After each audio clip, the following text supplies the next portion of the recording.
You know, it's completely surreal and also kind of beautiful and poetic to be screening this movie in this building. I don't really quite know how to wrap my head around that. And look, this is not a crowd to whom I have to talk about political corruption or reportage or any of that. You'll be talking to me about that, and we'll do a Q&A later, so I'm just going to be very brief right now. And if you remember, in 2005, it was 12 years ago, when an article came out of the blue in Vanity Fair in which Mark Felt had confessed to being Deep Throat. And I was in Chicago in a bar when it happened. I saw it on the news, called my agent and said, you have to get me in that room. Because as you know, this was the answer to the greatest political mystery, if not the history of this country, certainly in a long time, the greatest parlor game. We'd all heard names like Haig and Butterfield, and then I heard the name Mark Felt, and I asked myself, who the hell is Mark Felt?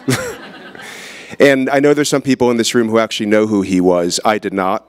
Those who did know him probably had a search, but he was the #2 man in the FBI running Hoover's bureau. And no one really knew who he was or why he would have been the answer to this question. But I have to tell you, the fact that he was someone, not quite anonymous, but someone so small in terms of public profile, I knew that this is a remarkable story. Because in my previous life, and we could talk about it later, I was an investigative journalist for the New York Times. I've been a war correspondent. And the one thing I knew is that heroism, or people who do heroic things, don't actually, even though Marvel wants you to think otherwise, they don't wear tights and they don't wear a cape. They're usually people in the shadows who have integrity, who are willing to risk everything to do the right thing. And then they often withdraw. And I find that people who leave their names behind or announce their names have very ulterior motives. And Mark Felt really, in many ways, as I was researching him and really understanding him as a man, as an FBI agent, as a father and a husband, as you'll see in this movie, because Watergate in many ways is really a love story, I really realized that Mark Felt was a really unusual, if not completely unique character in American history. So enjoy the film. There'll be a lot to talk about afterwards. Take care. And I'm delighted to be joined this evening by Peter Landesman, writer and director of Mark Felt, the man who brought down the White House. Thank you. Congratulations.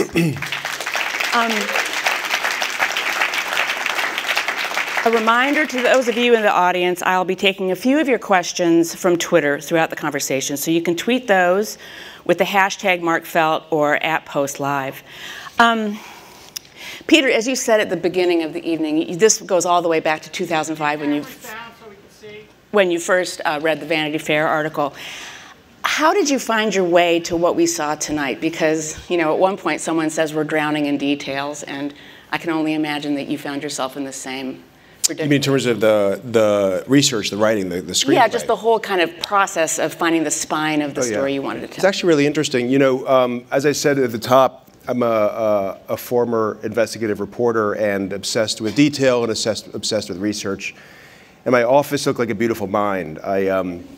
Betsy Glick is in the office, and she, you know, the FBI was incredibly helpful, and I got my hands on just reams and reams of documents. I decided to re-report Watergate the way they did. And I wanted to make sure there was something not lost, something that might have been narratively interesting to a film. And I was lost in detail. You know, I was lost in research. It was lost in an avalanche of information. And then I paid a visit to Ed Miller, who Tony Goldwyn plays in the movie. Ed was still alive, and I visited him in Virginia, and he sat me down in his kitchen, and the first thing he said was that Watergate was a love story. Mm. And to me, that crystallized the entire movie, because I realized if I looked through the prism of Felt's life, his relationship to his wife, and that's what Miller was meant. And his relationship to his daughter, the movie actually fell into place, and I wrote the outline and the screenplay really within a few months after that. But that also told me that Miller knew everything all the time. Right. And I think Miller and certainly Bates, they were the only two who knew that everything that Felt had landed on his desk, because they were the ones who put it there, and probably while all this was happening, most likely knew that who else could it have been but Mark Felt. Yeah, I mean, I love Josh Lucas's performance in this because it's all in his eyes of Yeah. just that dawning realization and that kind of aghast, that aghast realization that, oh my God, this is, and then that moment he decides not to pursue it. Yeah. And how much time did you get to spend with Mark Felt himself? You know, about 3 years, you know, on and off. He was sliding fairly rapidly. He was in and out, but it was enough. I got very close to Joan, who really gave me a window into him as a man, into their mother, who was very deeply troubled. You know, what doesn't say in the role at the end is that she took her life by, she shot herself in the head with his revolver, his FBI revolver. It was a very violent end, and she was a very sick woman. She was a very ill woman, and you know, he carried the burden of that suicide because he understood so much of her unhappiness came from what she sacrificed for his career, and then to have it end so unceremoniously and with such betrayal at the end, she just couldn't take it. You know, you were in a position to watch Liam Neeson inhabit this character, find this character for himself, which I think is probably doubly challenging for an actor because he's so still, and he's holding so much in. And I think much of this movie is a portrait of a man thinking and considering what to do and playing all the angles in his mind. And of course, that's got to be just the toughest technical challenge for an actor. Can you give us any insights into how he did what he did? Yeah, you know, it's funny. There's a couple funny things. First of all, I told him how I was going to lens the movie. And actors know everything. There's that scene in the car where it's Gray and Felt in the back of the car. It's very blue, it's very dark. And this is where Gray tells him at the end that he's being made permanent director. And I shot that scene on macro lenses. I was in really close. You could tell, you almost didn't even need any dialogue. These actors are so good that they transmitted their emotions purely through their eyes, really close. The eyes were as big as the screen. So I told them the kind of lenses I was using. And look, actors at that level know that when you break out those lenses and you're in that close, they know exactly what I'm up to. And they wait and they wait and they hold back and they give it to you in those moments. But there was a scene where with Liam and Diane at the poolside where she talks about having been in the orphanage. She's out there watching us. And I had told Liam that this is the first time that Felt had heard this piece of information. They'd been married a long time, so he would have heard everything, but now this is new to him. And I asked him, I said, I need the audience to be able to read that this is new to you. And we did the scene in a few takes. I said, you know, I'm just not feeling it. And he looked at me and he goes, it's there. And I said, you know, I just don't see it. And he looked at me. It was the only moment in the movie we had like this. And he looked at me and goes, trust me, it's there. And, you know, sometimes when you're lensing a character and an actor who doesn't move much, they know their faces as tools and mechanisms, and they know how to use them. And it's really not until you see it, you know, 15, 20 feet high that you do understand. But I surrounded Liam with a cast who could really transmit performance without dialogue. Because of Liam's stillness, everybody around him was in motion. It was like a rock and a butterfly. That was very purposefully done. It's an amazing performance. You know, in Toronto, we saw each other in Toronto at the Toronto Film Festival, where this movie made its world premiere. And there you call Mark Felt, you clearly consider Mark Felt a hero. Yes. You've called him a hero. There are those, you know, there is a sort of alternative version and some dissenters who say he really was acting out of self-interest, his own bitterness at being passed over for the top job after Hoover died. That, you know, they're really, that his own kind of opportunism and ruthlessness happened to coincide with being on the right side this time. Yeah. But are very skeptical of both his motives and the larger kind of implications for what he did. You know, yes, and I think actually there are a lot of people within the FBI who believe that. To this day, I think institutionally the Bureau thinks of Felt as a traitor. I tried to show the movie to Angie Lano, who's played in the movie by Ike Barinholtz. He refused to see the movie. Really? And I understand. Here's my response to that, is there's nothing about Felt before or since this episode that suggests that he would ever do anything that's careerist. He was a real institutional believer, for better or for worse, in Hoover's world. Was he angry that he was passed over? Of course. You know, he was by far the best man for the job. He'd worked there for a long time. He was #2. He's truly running the FBI for years already because Hoover was so infirm. But also, more importantly, the man, Pat Gray, that Nixon sent in was really an interloper in the worst sense. He was clearly a flack. He was clearly someone who was coming in to disrupt, keep the seat warm, and really felt was the only one who understood that the real fear was not Gray, because Gray was kind of ineffectual, kind of a bureaucratic neutrality. Was Bill Sullivan's return really meant the idea of turning the FBI into a Nixonian kind of KGB disruption machine. That was what Felt was really concerned about. And that's really ultimately why he did what he did. You know, was he influenced by his wife? Was he influenced by his angst over his daughter? The Munich massacre had also happened, and there was a concern that the PLO and the Weather Underground were combining forces in the United States. He was under enormous pressure from every direction, both professional and personal. You combine all that and you consider all that, to me, his decision to do what he did becomes a no-brainer. Was he upset? For sure. Did he do it because he was passed over? There's nothing in his personality or his history that suggests that he would do that. Well, clearly, I'm sort of burying the lead here, but clearly this movie bears a close relationship with All the President's Men, which until now has really been the official, you know, our kind of consensus history of these events. Can you tell me a little bit, and I think, you know, the fact that you did stage the iconic scenes in the garage, you know, you leaned into that, you didn't try to run away from that. Just tell me a little bit about how you approached that elephant in the room, and how it informed your aesthetic choices, because I think that the filming style and the visual language that you found for this, correct me if I'm wrong, but is indirect dialogue maybe with All the President's Men, or maybe trying to kind of avoid some of the period cliches, or you know, trying to make it look 70s or no, obviously, look, one of the greatest films ever made. Performed by one of the greatest casts ever assembled, inspired by two of the great reporters, you know, who I admire. Bob and Carl I consider friends. I certainly admire them. It's a complicated question and a really interesting one, so let me just throw out a few things. One is, it is an elephant in a room, so there's no way to ignore it. I stopped watching it. I didn't watch it. I actually tried to develop a visual world around this film that was in dialogue with no other film. The lenses, the filters, the way I shot this film actually bears no resemblance to that movie or really any movie that I like.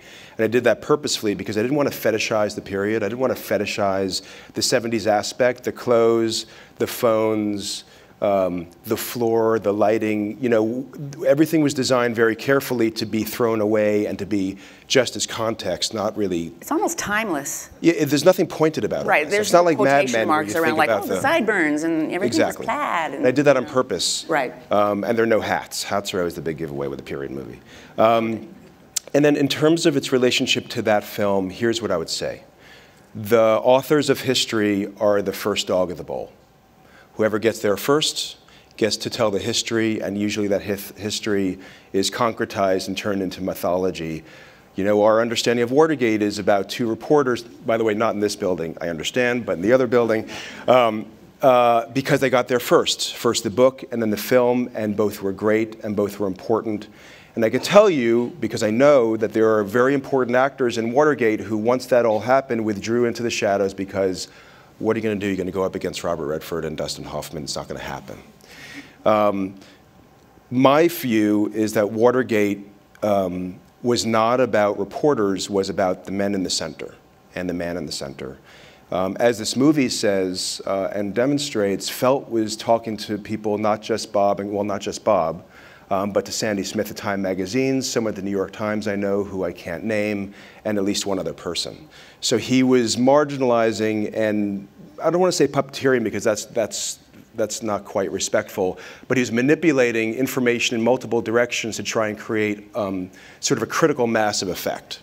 The Washington Post was just one of those 3 or 4, perhaps even 5 institutions, and then they got there with the book first, and so that became the known mythology. That being said, this is Felt's story. That story is Bob and Carl's, and through that keyhole, that is their truth. But I would say that it's certainly not the whole truth, and I certainly think that there's poetic license used in both films. Well, you did mention in Toronto that you thought this was a little bit more, this was a more accurate version of events. Can you clarify that? Yeah. I think by virtue of the fact that I have felt and felt to be in dialogue with other reporters, particularly Sandy Smith, with whom he was a colleague and a contemporary, and really knew him for years. In fact, with Hoover's tacit okay, felt frequently talked to reporters, and Sandy a lot. Not giving them new information, not leaking, just making sure, like a shepherd with his sheep, just making sure the story was on the right track and the truth was known. The garage scene, the iconic garage scene, I would argue that in this film was closer to reality. Bob wrote actually a wonderful book that I loved called The Secret Man, after Felt confessed. Between Bob, between that book, between other sources, the dialogue in this garage scene reflected closer to reality. Also, the great line, "Follow the money," as we now know, was actually never uttered by Mark, right.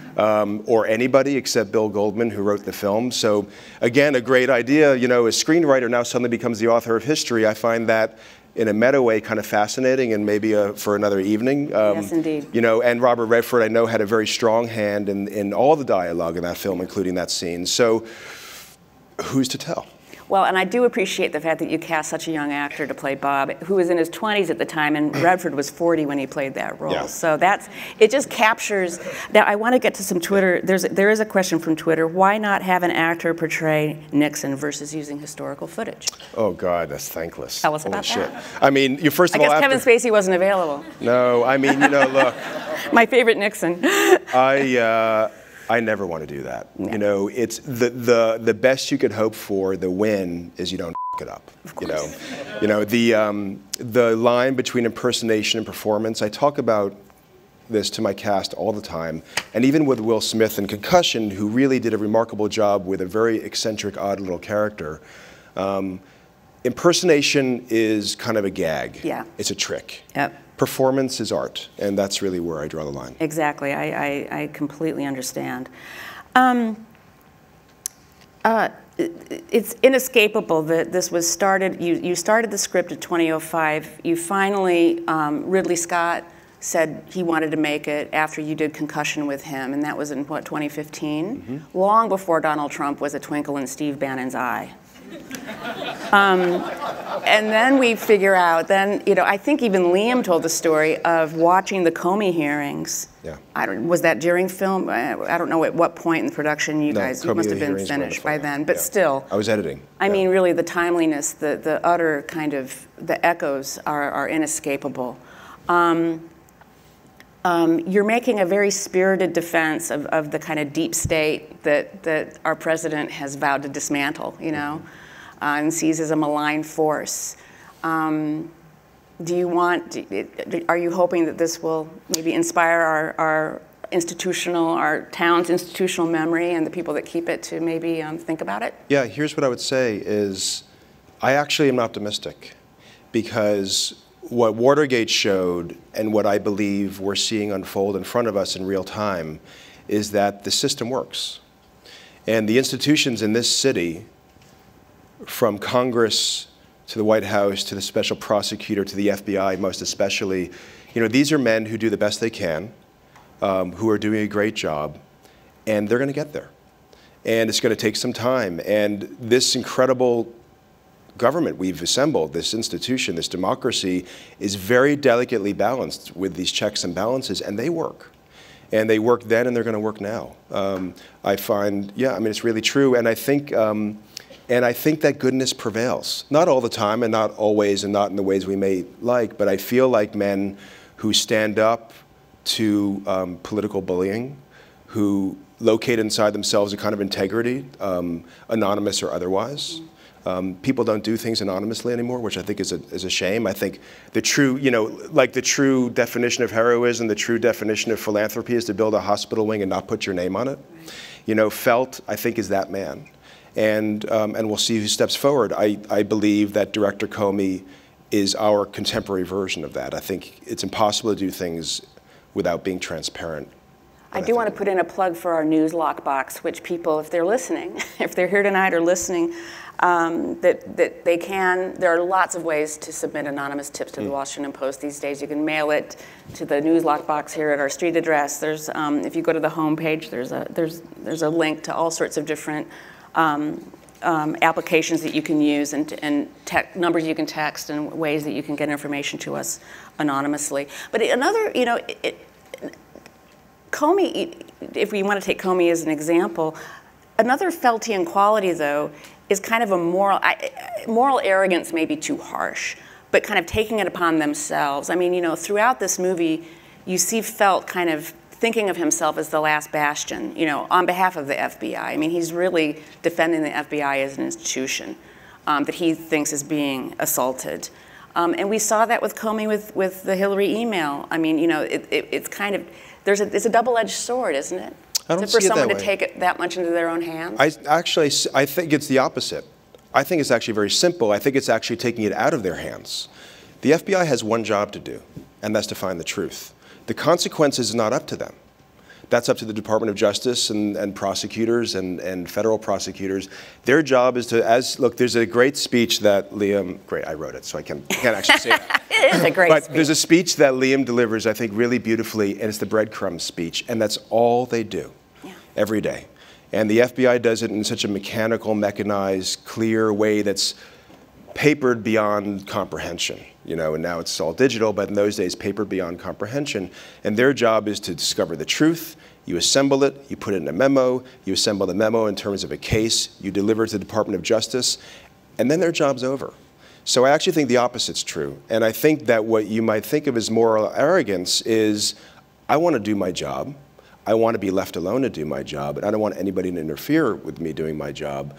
I find that actually kind of humility. Is let me do my job, let me turn it over to the next guy, and then let me go back and do the next case. I think it's beautiful.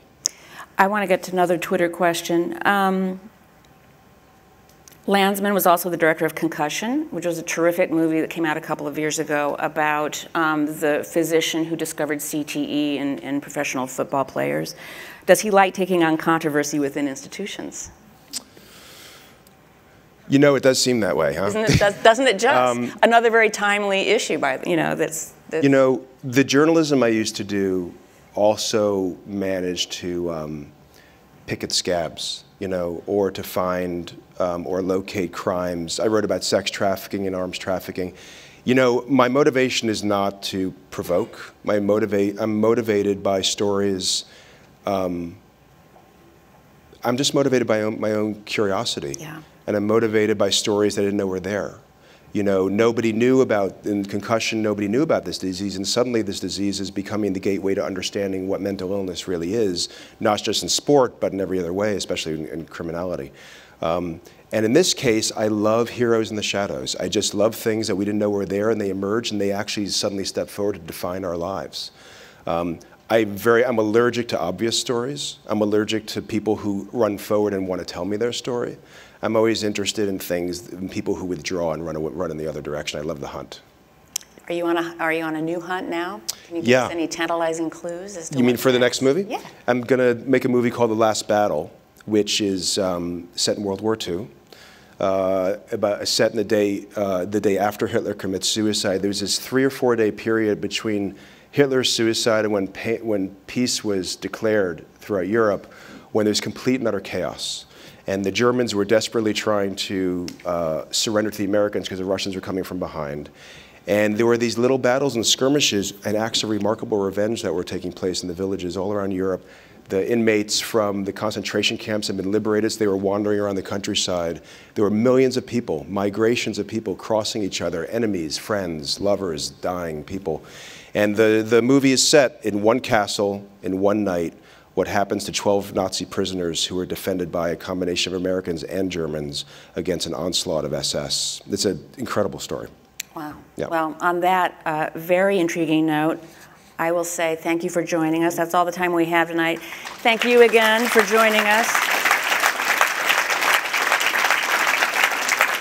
And you can find more upcoming Washington Post programs at WashingtonPostLive.com. Thank you, Peter. Congratulations. Well done. Thank you. Thanks.